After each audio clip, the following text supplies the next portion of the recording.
Rekan seiman, kita akan membahas dalam renungan harian hari ini mengenai sesuatu hal yang mungkin sering kita lakukan dan bahkan dalam banyak hal mengganggu kita, yaitu yang namanya overthinking. Overthinking adalah sesuatu pemikiran yang berlebihan dari kebiasaan kita sehari-hari. Artinya mungkin kita berpikir mengenai pekerjaan kita, mulai berpikir untuk bisnis kita, berpikir untuk keluarga kita. Berpikir itu tidak salah. Yang salah adalah kalau kita berpikir berlebihan dan menggunakan kacamata yang salah. Itulah overthinking. Ya, kita mau membahas mengenai overthinking itu, eh, kenapa itu terjadi. Ya, biasanya kita mulai berpikir mengenai eh, keluarga kita atau kehidupan kita. Selalu kita mulai berpikir menurut hati kita. Waduh, mungkin usaha saya nih di masa-masa sekarang sepi. Berarti besok-besok bagaimana ya? Mulai berpikir yang menimbulkan kekhawatiran, keraguan.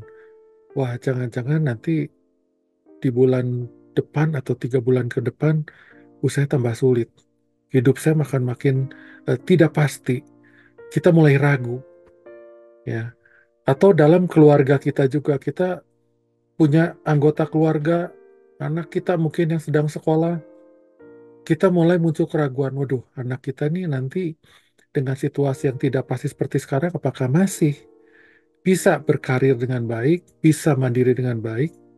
Banyak pemikiran menggunakan dasar pemikiran yang ada di kepala kita yang seringkali salah. Kenapa? Karena kita pakai kacamata yang bukan dari kacamata Tuhan, tapi kacamata kita sendiri.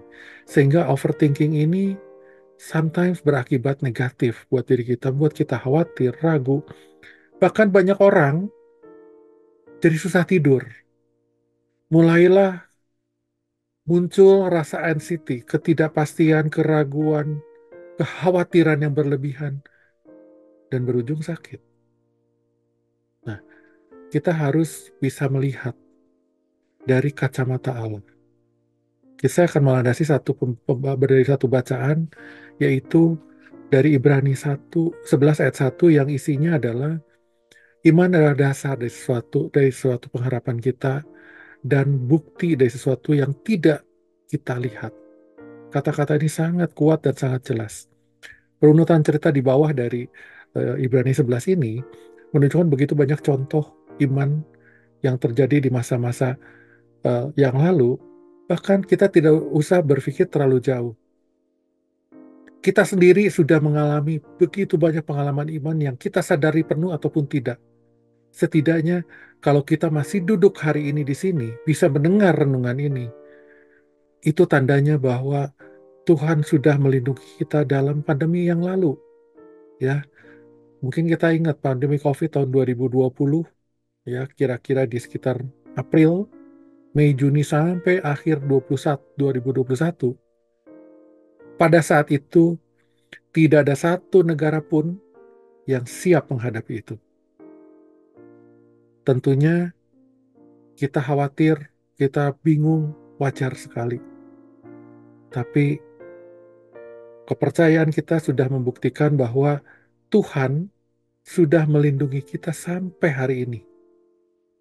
Kalau kita boleh kembali sehat atau pernah terkena COVID ataupun tidak, tapi hari ini kita kembali sehat dan kita bahkan sangat yakin bahwa pandemi itu sudah tidak lebih menakutkan daripada saat itu, dan kita percaya bahwa pandemi itu berlalu. Kenapa? Karena Tuhan memberkati kita.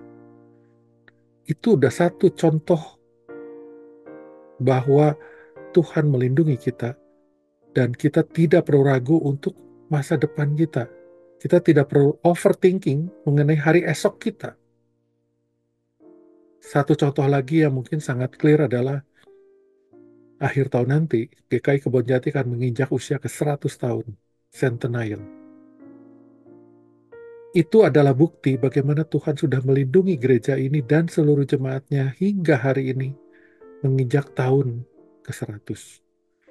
Itulah berkat Tuhan yang harusnya kita pakai untuk menjadi landasan bahwa kita tidak perlu khawatir berlebihan, kita tidak perlu berpikir yang berlebihan sehingga kita jadi overthinking, dan akibatnya kita menjadi tidak sehat, kita jadi khawatir, bahkan mungkin anggota keluarga kita menjadi khawatir. Ingatlah, iman adalah dasar dari sesuatu yang kita harapkan dan bukti dari sesuatu yang belum kita lihat. Semoga renungan ini bermanfaat bagi kita semua. Yuk kita kembali kepada firman Tuhan sebagai kacamata, sebagai dasar untuk kita memasuki kehidupan kita hari demi hari. Demikian renungan harian hari ini. Semoga Tuhan memberkati kita semua. Sampai ketemu lagi di renungan harian berikutnya. Amin.